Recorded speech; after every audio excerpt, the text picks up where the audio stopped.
Breaking news చూస్తున్నాం. High court chief justice Alok అరాధేతో ముఖ్యమంత్రి రేవంత్ రెడ్డి సమావేశమయ్యారు.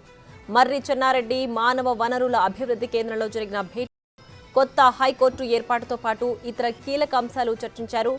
రాజేంద్రనగర్లో 100 ఎకరాల్లో కొత్త హైకోర్టు నిర్మాణానికి సహకరించాలని సీజే కోరడంతో సీఎం వెంటనే అంగీకరించారు. జనవరిలో నిర్మాణ పనులకు శంకుస్థాపన చేయాలని, అందుకు అనుగుణంగా ఏర్పాట్లు చేయాలని అధికారులను ఆదేశించారు. అలాగే జిల్లా కోర్టుల్లోనూ మౌలిక వసతుల కల్పనకు చర్యలు తీసుకుంటామని ముఖ్యమంత్రి హామీ ఇచ్చారు. ఇప్పుడున్న హైకోర్టు భవనాన్ని చారిత్రక నిర్మాణంగా పరిరక్షిస్తామని ముఖ్యమంత్రి రేవంత్ స్పష్టం చేశారు.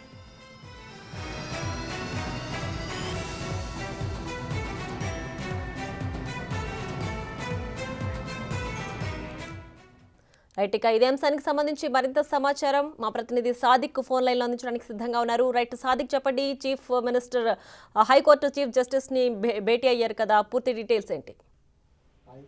Yes Priya, high court chief justice CJ Alok Aradhe ముఖ్య కార్యదర్శితో పాటుగా న్యాయవాదులు సీఎం రేవంత్ రెడ్డితో సమీక్ష సమావేశం నిర్వహించారు. ఎంసీహెచ్ఆర్డీ లో జరిగినటువంటి ఈ సమావేశంలో కొన్ని కీలక నిర్ణయాలు, కొన్ని ప్రతిపాదనలు అయితే సీజే అరాధే చెప్పడం జరిగింది. ప్రధానంగా ప్రస్తుతం ఉన్నటువంటి హైకోర్టు భవనాలు శిథిలావస్థలకు నేపథ్యంలో రాజేంద్ర నగర్ లోని 100 ఎకరాల్లో కావాలని కూడా ఆయన విజ్ఞప్తి చేయడం జరిగింది. దీనిపై ముఖ్యమంత్రి రేవంత్ రెడ్డి సానుకూలంగా స్పందించడం జరిగింది. వచ్చే నెల అంటే జనవరిలో తెలంగాణ హైకోర్టు నూతన భవనానికి శంకుస్థాపన చేసేందుకు అవసరమైనటువంటి ఏర్పాటు చేయాలని అధికారులకు సీఎం రేవంత్ రెడ్డి ఆదేశాలు జారీ చేయడం జరిగింది. ప్రస్తుతం హైకోర్టు శిథిలావస్థకు చేరుకుంది. అదేవిధంగా నూతన భవనాలు నిర్మించాల్సిన అవసరం ఉందని కూడా సీఎం దృష్టికి సీజే తీసుకురావడం జరిగింది. దీనిపైన కూడా రాజేంద్ర నగర్ లోని 100 ఎకరాలలో నూతన హైకోర్టు నిర్మాణానికి అవసరమైన నిధులు మంజూరు చేయాలని కూడా సీఎం రేవంత్ రెడ్డిని సీజే కోరడం జరిగింది. దీనికి సానుకూలంగా కూడా సీఎం రేవంత్ రెడ్డి అయితే స్పందించడం జరిగింది. సంబంధిత ఏర్పాటు చేయాలని అక్కడే ఉన్నటువంటి అధికారులకు ఆదేశించడం జరిగింది. దీంతో పాటుగా జిల్లాలో కోర్టు కాంప్లెక్స్ తో కూడా నిర్మాణానికి కూడా పాటుపడాలి, దానికి కూడా సహాయం చేయాలని కూడా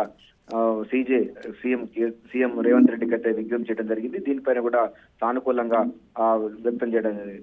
ప్రస్తుతం ఉన్నట్టు హైకోర్టు బిల్డింగ్ హెరిటేజ్ బిల్డింగ్ ఉంది కాబట్టి దాన్ని పూర్తిగా పరిరక్షించడంతో పాటు దాన్ని మెరుగైన దిద్ది అదేవిధంగా రెనోవేషన్ చేసి ఇతర సంబంధించినటువంటి కోర్టు భవనాలకు వినియోగించుకునేలాగా చూస్తామని కూడా రేవంత్ రెడ్డి హామీ ఇవ్వడం జరిగింది. మొత్తానికి చూసినట్లయితే రాజేంద్ర నగర్ లోని 100 ఎకరాలలో తెలంగాణ నూతన హైకోర్టు భవన నిర్మాణానికి జనవరిలో శంకుస్థాపన జరగనుంది. ప్రియా.